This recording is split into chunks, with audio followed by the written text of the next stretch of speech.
잘 지냈어요 모두 보고 싶었어 우리도 고잉은 언제나 너에게 고잉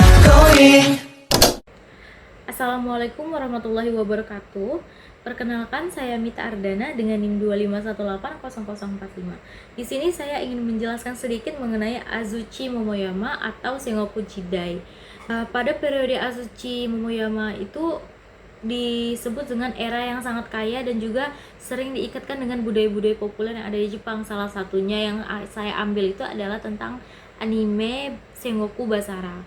Nah, Sengoku Basara sendiri itu merupakan adaptasi dari seri game yaitu Capcom yang mengambil latar belakang utama pada periode Sengoku Jidai atau zaman negara-negara berperang.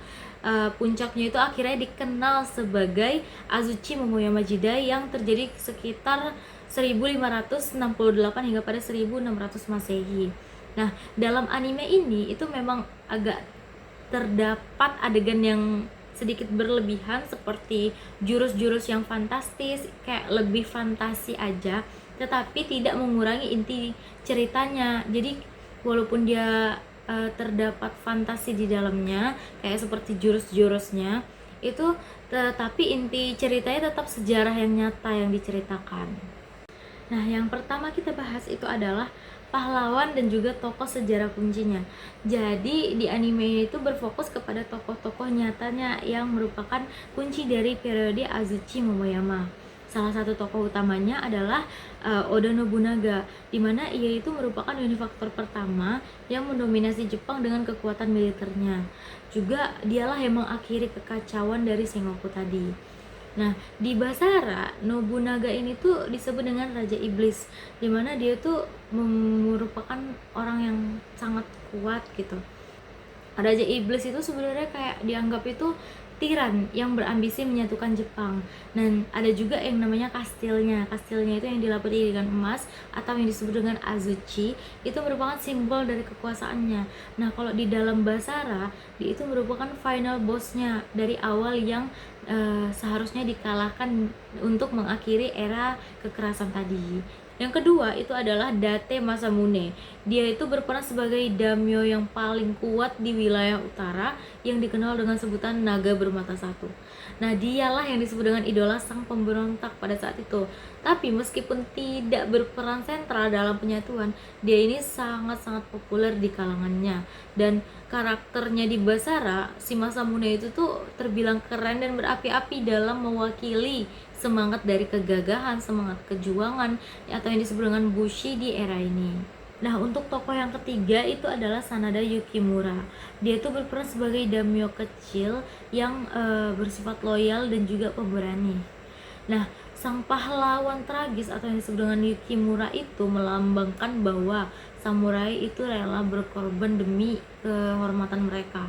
Dan dialah yang merupakan saingan dari Masamune, dan juga dia yang mewakili semangat yang sama-sama membara di dalam pertempuran ini. Nah, untuk tokoh yang keempat itu bernama Toyotomi Hideyoshi. Dia itu berperan sebagai unifaktor kedua dan penerus Nobunaga yang menyelesaikan sebagian besar dari adanya persatuan tadi, penyatuan tadi. Nah, sang underdog yang kuat yaitu Basara sering menggambarkan sebagaimana sosok raksasa dengan tinju bajanya, dan dalam sejarah dia itu membangun kastil megah Momoyama dan melanjutkan cita-cita Nobunaga. Nah, untuk tokoh yang terakhir itu adalah Tokugawa Ieyasu. Dia itu berperan sebagai unifaktor ketiga dan sebagai pemenang akhir dari Sekigahara dan juga sebagai pendiri Keshugunan Tokugawa. Nah, dia tuh juga sebagai sang pemenang yang sabar. Si Ieyasu ini juga digambarkan sebagai sosok yang ingin membawa kedamaian dimanapun ia berada. Jadi kemenangannya di pertempuran Sekigahara di tahun 1600 Masehi ini ditandai dengan ia mengakhiri Azuchi Momoyama dan kemudian memulai era baru. Nah, selain tokoh, kita juga akan mempelajari mengenai peristiwa dan juga lokasi pentingnya. Nah, di Basara itu seringkali memvisualisasikan momen-momen yang paling dramatis dalam sejarahnya. Contohnya adalah insiden Honnoji. Di dalam sejarah aslinya itu kan terdapat pengkhianatan yang fatal di mana Oda Nobunaga itu dikhianati dan dipaksa bunuh diri oleh jenderalnya sendiri, yaitu Akechi Mitsuhide di kuil Honnoji pada tahun 1582. Nah, sedangkan di dalam Basara ini tuh merupakan titik balik utama ceritanya. Jadi Mitsuhide itu biasa digambarkan sebagai karakter yang gila dan juga obsesif, terus juga menyoroti betapa mengejutkannya dan traumatisnya pengkhianatan yang terjadi saat itu bagi semua pihak. Nah, selain itu juga ada pada pertempuran Sekigahara. Di versi sejarahnya, pertempuran itu terjadi di tahun 1600 Masehi yang secara efektif itu mengakhiri adanya era perang.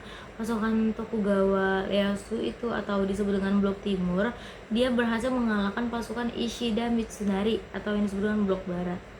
Nah, sedangkan di dalam basaranya, pertemuan itu sering menjadi klimaks utama.